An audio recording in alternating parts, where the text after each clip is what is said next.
Salut à tous, bienvenue dans cette nouvelle vidéo. Aujourd'hui, je vais vous parler d'un livre best-seller. C'est Miracle Morning de Hal Herold. C'est donc un livre qui parle des rituels matinaux. Il propose de faire un certain nombre de rituels dès que vous commencez votre journée. Donc ces rituels, je les ai appliqués pendant quelques mois après la lecture de ce livre. Et aujourd'hui, j'applique pas tous les rituels, mais j'essaye de garder une base qui me plaît et qui me sert. L'avantage de pratiquer le Miracle Morning, c'est tout simplement de commencer la journée avec une heure qui est propre, qui est une heure qui vous est consacrée et qui permet de vous améliorer chaque jour et surtout de ne pas gâcher une seule journée de votre existence. Alors, c'est basé selon plusieurs rituels. C'est les savers, donc c'est le silence, les affirmations, la visualisation, l'exercice physique, la lecture, donc le R pour reading, et l'écriture pour scribing. Voilà. Sachant que moi, je ne les fais pas tous. Par exemple, les affirmations, la visualisation, je ne les fais pas.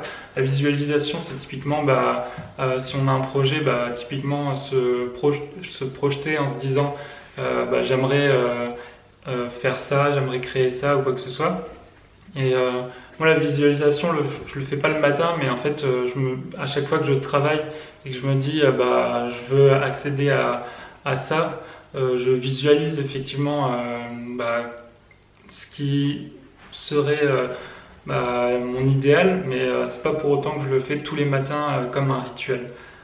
Par contre, la lecture, je le fais pratiquement tous les matins, que ce soit sur internet ou avec des livres. Le silence,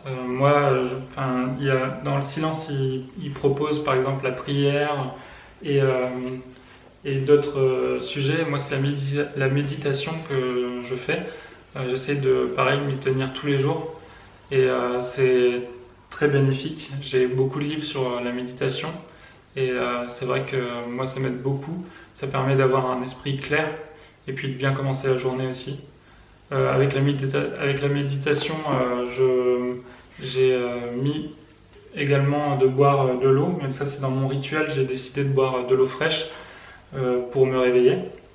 Et ensuite, dans l'exercice physique, il propose plusieurs choses et moi c'est le yoga qui me plaît le plus parce que ça me permet de m'assouplir, c'est une discipline qui est très complète et qui me plaît beaucoup, tout simplement. Et puis l'écriture, c'est quelque chose que j'ai pas fait longtemps.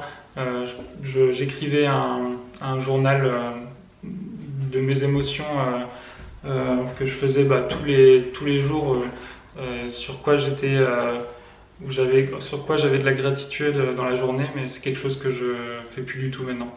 Voilà.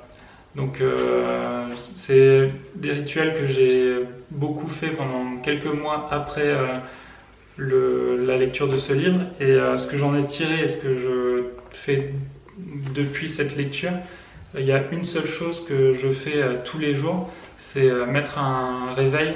Et il y a quelques astuces parce que moi j'avais du mal à me lever, et quelques astuces pour se lever plus facilement, dont le fait de mettre son portable loin de son lit pour être obligé d'aller l'éteindre, sachant que moi mon réveil est sur mon portable.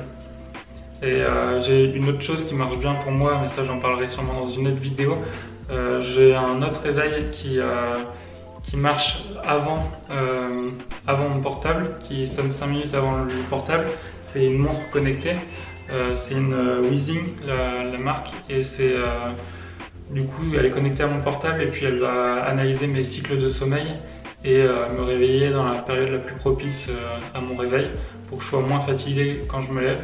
Et du coup cette montre vibre 5 minutes avant mon horloge qui est réglée sur mon portable, et c'est comme ça que je me réveille le mieux. Donc j'ai plus besoin de mon portable, mais je continue à le garder loin de mon lit pour au cas où, si j'ai vraiment du mal à me réveiller, que je sois obligé d'aller l'éteindre manuellement. Voilà. Et le mouvement implique le réveil. C'est pour ça qu'il faut le mettre son portable loin de sa table de chevet ou quoi que ce soit. C'est tout pour aujourd'hui. Si ce contenu vous plaît et vous a aidé, je vous invite à vous abonner à la chaîne YouTube et puis à regarder le lien qui sera en description. C'est un lien pour vous abonner à mes emails privés. C'est des emails où je partage les meilleures astuces que je tire des livres et je les partage que dans les emails privés, donc je vous invite à regarder le lien en description. Allez, salut!